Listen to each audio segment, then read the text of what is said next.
E aí, sextos anos, vamos então para o último bloco de atividades que eu passei para vocês durante a quarentena, o bloco 4 que eu mandei no comecinho de maio, onde eu falava ali sobre um conceito novo, né, que é o conceito de território. Então, pega o caderno lá para a gente dar uma olhadinha se vocês acertaram essas questões. Se não fizeram ainda, né, dá um pause, primeiro faz as questões e depois a gente corrige, vai acompanhando pelo vídeo a correção, certo? Aqui falo sobre território, né? O território é a área que corresponde à localização de um determinado país, uma cidade, né? Um estado. Então, ele faz parte do espaço geográfico. E aí aqui eu trago duas perguntas que estão nessa página. A letra A, o que são fronteiras? E o texto mesmo já explica aqui o que são fronteiras, né? Fronteiras são os limites do território de um estado. Estado com letra maiúscula, né? Ou seja, aqui no cantinho explica, né? O grupo de indivíduos que está estabelecido dentro de um território submetido a uma autoridade. Então, por exemplo, a gente fala aqui do Estado brasileiro, do Estado argentino, do Estado uruguaio. Não é o Estado com letra minúscula que a gente já viu lá no terceiro, no quarto, no quinto ano, tá? Então, aqui o conceito de fronteiras, limites do território de um estado. E depois, na letra B, eu pergunto ali para vocês o que é território nacional. E aqui explica o que é o território nacional. É o espaço da superfície terrestre sobre o qual um povo, por meio do Estado, exerce poder ou soberania. Ou seja, o seu poder está acima do poder das demais entidades existentes no território. Resumindo, é o território que pertence a um povo, né, que está dentro desse estado, certo? Então, território nacional do Brasil, por exemplo, é tudo isso que está demarcado em verde, além das ilhas, né, que estão aqui ao redor do oceano, certo? Já que falamos em fronteira, né, nessas duas imagens aqui estão representadas essas fronteiras. Então aqui nós temos a fronteira entre o Brasil e o Paraguai.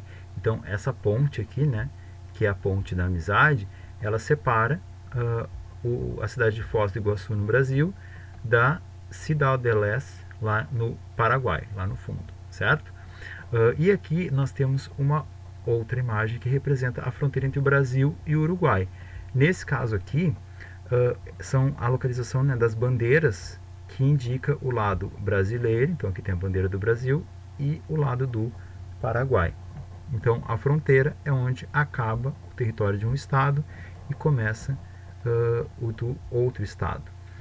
E aqui eu pergunto para vocês, nessa parte que fala sobre os territórios, as suas unidades político-administrativas, no Brasil a gente chama essas unidades, essas partes, né, do território de estados com letra minúscula, tá? Lembrem que quando a gente fala do Rio Grande do Sul, Santa Catarina, Paraná, São Paulo, é estado com letra minúscula. Aqui eu pergunto para vocês, por que o território brasileiro, assim como de outros países, foi dividido em porções, em pedaços menores, que a gente chama de estados e municípios? Isso fala aqui no texto, ó, para facilitar a administração ou o governo de um país, o seu território é dividido em porções ou partes menores.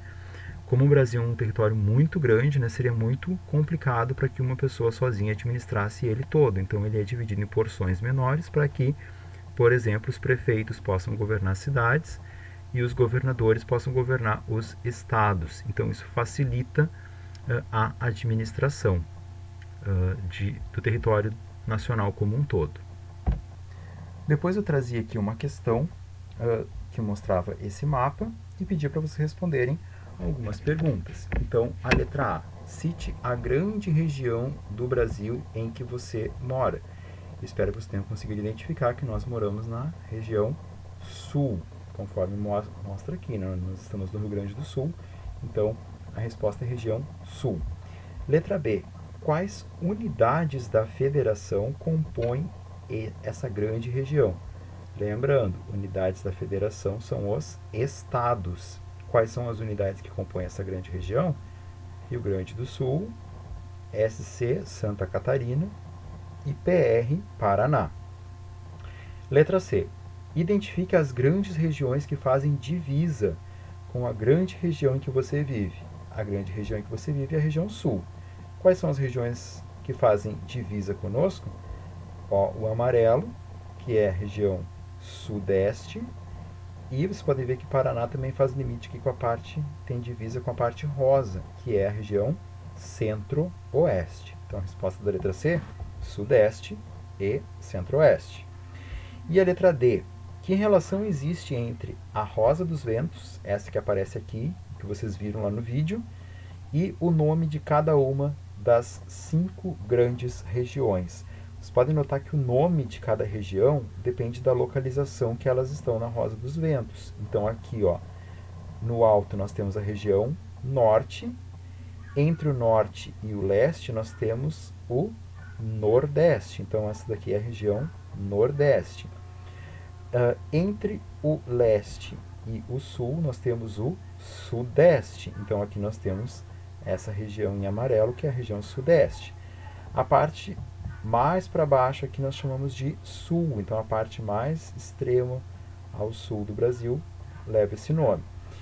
E como o Brasil não tem toda essa parte aqui ao oeste, a gente chama essa região pintada em rosa de centro, porque ela está mais para o centro do Brasil, centro-oeste, certo? Então, resumindo, qual é a relação que existe entre a rosa dos ventos e o nome de cada uma das 5 grandes regiões? É porque as regiões levam o nome da localização delas na rosa dos ventos. Depois eu pedi para vocês assistirem um vídeo onde uma professora explicava como é que a gente se orienta no espaço geográfico e como é que a gente percebe e identifica a rosa dos ventos. Então, espero que vocês tenham assistido o vídeo e tenham gostado, porque ela explica muito bem ali, facilita, ela dá vários exemplos, então facilita o entendimento. Vamos para as respostas aqui. Nessa imagem, a gente pode perceber que o Sol sempre nasce a leste, né? O nascente é sempre a leste. O Sol sempre se põe a oeste. Na imagem ao lado, né, essa daqui, o que temos ao norte? Ó, pode ver que a rosa dos ventos aparece aqui, né? Então, o que nós temos ao norte é a Praça Rio Amazonas. A rua Rio Elba está a oeste, como aparece aqui. A rua Rio das Velhas está a leste, como também aparece aqui. E a criança que aparece na imagem ao lado está em qual posição da rosa dos ventos? Essa daqui é um pouquinho mais difícil, mas olha só. Vocês podem perceber que ela está entre o sul e o oeste. Então, ela está a sudoeste. Então, dá um pause aí e confere se as respostas do teu caderno estão certas. Na outra questão, eu pedi para vocês preencherem a rosa dos ventos com os pontos cardeais, que são esses que estão aqui nas pontas, e os colaterais, que estão entre esses pontos. Eu espero que vocês tenham conseguido responder. O vídeo que eu enviei já mostrava a localização desses pontos na rosa dos ventos. Esses que eu coloquei aqui, então, são os pontos cardeais. Sempre vai ter que lembrar deles, tá? O norte, no alto da rosa dos ventos. O sul, lembra que nós moramos no sul, que está embaixo, né, na parte de baixo do Brasil.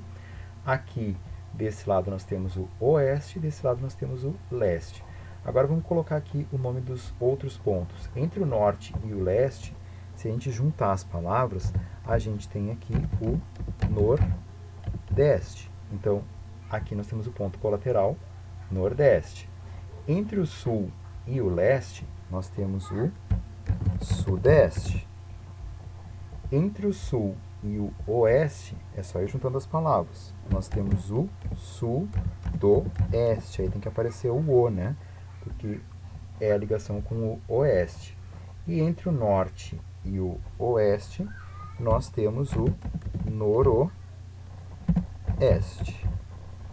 Certo? Qualquer dúvida, lembrem sempre que onde tem leste, né, fica este, não tem o, e onde tem o oeste, sempre vai aparecer o O do ponto colateral ali, né? Então, entre sul e oeste, sudoeste, entre norte e oeste, noroeste, certo?